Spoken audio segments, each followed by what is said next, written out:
On dit quoi la famille, j'espère que vous vous portez bien. Si vous vous portez bien, c'est que moi aussi je me porte bien. Ouais, après, c'est à cause de vous ici, là. Voilà, vous connaissez. Il n'y a pas un moment, c'est votre type, votre gars, sur votre élément pimpant dans le dos d'eau.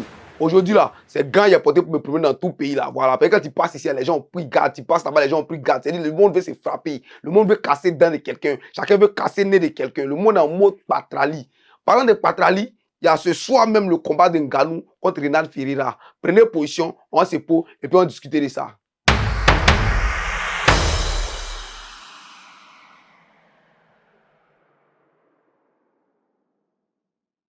Bon, combat là est déjà arrivé. Hein. Les gars ont fait leur dernier face à face. Ils sont allés, chacun a pris son front. Et c'est pas c'est mariage où on dit embrasse la mariée. Bon, moi, je n'ai pas compris l'esprit ça. Ça, là, je n'ai jamais compris. C'est que si on prend le front de l'autre, l'autre prend son front, les deux se collent. Donc, Ngannou a envoyé son front. Ferreira aussi a envoyé son front, les deux ont collé. Narine de Rino, faut pas faire. Hein. Chacun respire quoi, dans la bouche de son ami. Il sait pas dans ça là, c'est ça qui fait qu'on se frappe. Ou même ça qui dit que tu me moins, il ne sait pas comment ils regardent ça pour mesurer. Mais tu sais que la salle était chaude. Les gens pensent que c'est là, ils vont se faco. Hein. Il y a des gens qui commencent à parier à Kouta maintenant pour dire que tiens, ça peut commencer. Normalement, on colle front contre front. Mais moi, je vois que Ngannou lui prend son front, il met si menton du gars. Tellement le mot est géant. Moi, je pense que Ngannou était paquet. Moi, si venu ici, il a vu Michael Jordan. Il a dit Michael Jordan, viens te faire. Oui, il a collé un Ngannou. Ngannou le dépassait. Il a pris l'autre là, il a déposé Batista. Ngannou, chez moi, Ngannou, c'est le plus grand de toute la terre. On s'en est déposé les gars là. Ngannou est d'une tuche.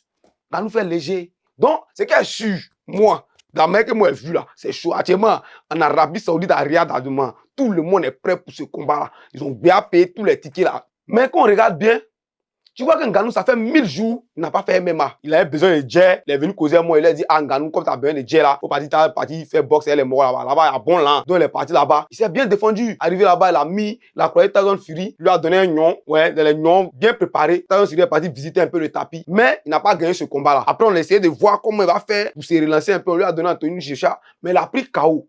Donc, quand c'est comme ça, là, le gars, il vient des derniers combats en défaite.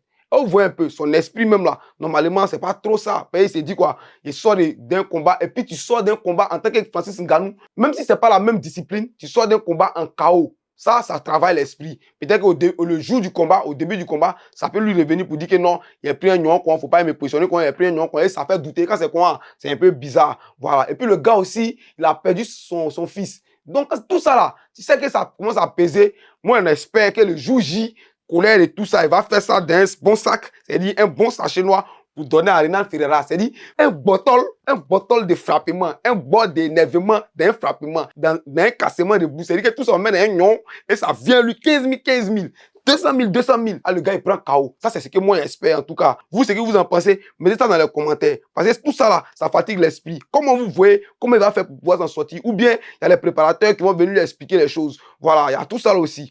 Maintenant, quand il prend Ngannou lui-même, au niveau technique, on sait que Ngannou, c'est plus un enfant. Il s'est battu il y a longtemps. Il a frappé Gola Montagne, il a frappé Zibo Bolo, il a frappé partout dans le monde entier. Si tu dis, ah, le gars là, c'est un boxeur en l'air, tu sais que Ngannou, il moins comme on décolle, il moins décollé. C'est-à-dire que c'est un bon pays d'Adjamé, un Sagbali. Voilà, il connaît ça. Comment on sagba par en bas pour te mettre à terre. Maintenant, si tu dis que non, le mort, c'est un mort de Sagbali, Ngannou, lui, peut prendre par en haut. Regardez par exemple comme Miocic. Quand Ngannou s'est battu comme Miocic, le premier combat, c'est-à-dire que le match allait. C'est-à-dire que Kolo pour commencer d'abord. Miocic, il sait que Ngannou a les bons noms, les 15 000, les 200 000. Donc, quand Ngannou, on voit qu'on lui, ça baisse, il sagba Ngannou, il les met à terre. Lui, ça baisse, il sagba Ngannou, et Ngannou a perdu. C'était frustrant. Tu vois son visage, mais tu sais que le gars, il est élevé. C'est-à-dire qu'il s'est dit, ah, comment qu'il a croisé un mort, il m'a même pas donné un coup. Mais moi aussi, il n'a pas donné un coup. Et on dit, c'est lui qui a gagné. Comment il a fait pour gagner? Donc, il est parti. Ils ont mis ça à la télé. La VAR. Ngannou, c'est pour la réalité.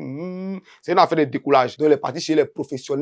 Ils sont venus nous former. Ils disent, bon, Ngannou, voyez ça. C'est quoi ils ont fait pour te gagner? Donc, du coup, quand Cyril Gane a dit qu'il va attaquer Ngannou, Ngannou, il a un problème au pied. Il sait que non, c'était pas trop ça, mais on le forçait pour faire le combat. Donc, il est venu. Il dit, bon, Cyril Gane, c'est un bon striker. Striker, c'est qui dit non. Voilà. Donc, il dit non, ou bien il dit striker, les deux, ça se ressemble. Donc, il dit 15 000, non, striker là, tous ces coups de poing. Il est venu croiser Ngannou. Il sait que Cyril Gane, c'est un mort de coups de poing. Donc, quand le petit lance, il le décolle. Quand le petit lance, il rentre en bas, il le décolle. Et Ngannou a gagné le combat. Donc, Ngannou, au fur et à mesure de tous ces combats-là, c'est l'expérience. Mais Ngannou n'a pas croyé les enfants. Quand tu regardes aussi, tu vois que Ngannou, à quoi de boxe, il a eu gros nom. Et les petits là, si c'est pas à cause de Ngannou, nous on ne le connaissait pas. Voilà.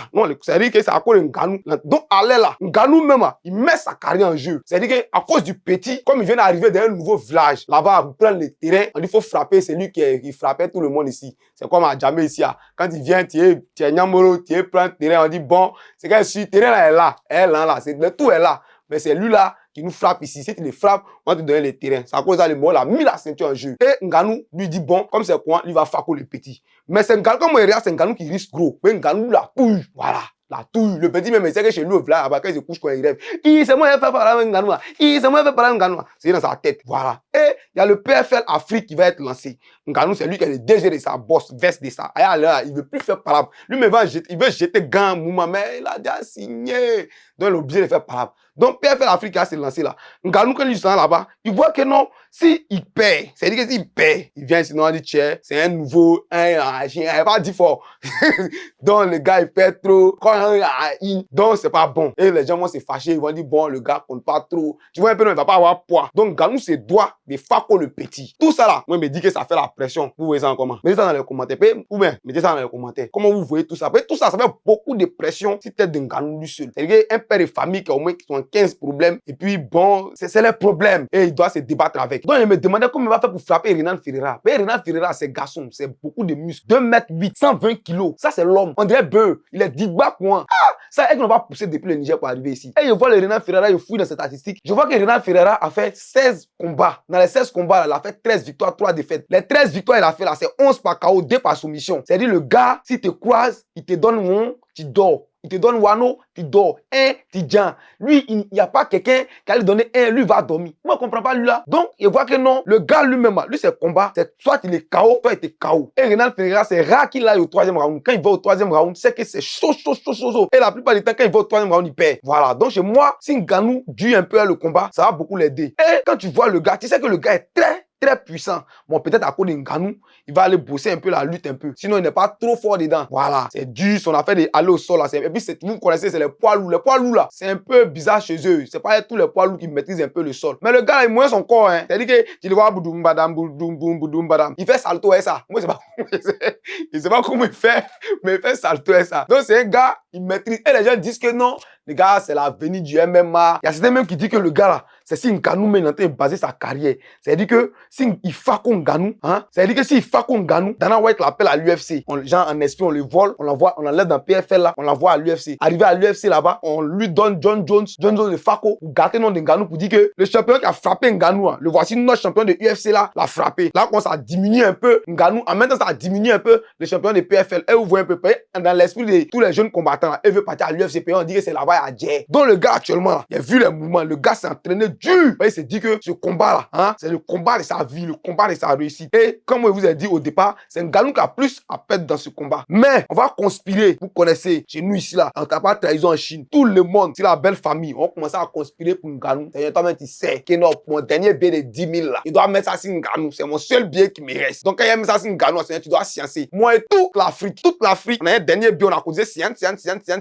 On met ça sur Ngannou. Eh Seigneur, faut sciencer, faut pas Drake va parler sur Ngannou aussi. Voilà, vous connaissez l'affaire de Drake là. C'est bailli. Notre dernier bien, on prend préparer à la maison. On met ça sur Ngannou et on met ça en prière. Ngannou va, quand ils vont décaler quoi, quand il va voir Ngannou, coup de tête. Voilà, dans le moment, on donne coup de tête, non. Mais laissez en commentaire si on donne pas coup de tête. Mais le règlement de MMA, je sais pas si vous maîtrisez. Mais laissez en commentaire si on donne coup de tête ou on donne pas coup de tête. Voilà. C'est que après le combat, on va se retrouver ici pour décortiquer. C'est-à-dire que fouiller, enlever les. Comment ça s'est passé. On va parler de ça ici dans votre émission préférée. Vous connaissez, c'est Nolido Drone Sport Dabashi. On se prend.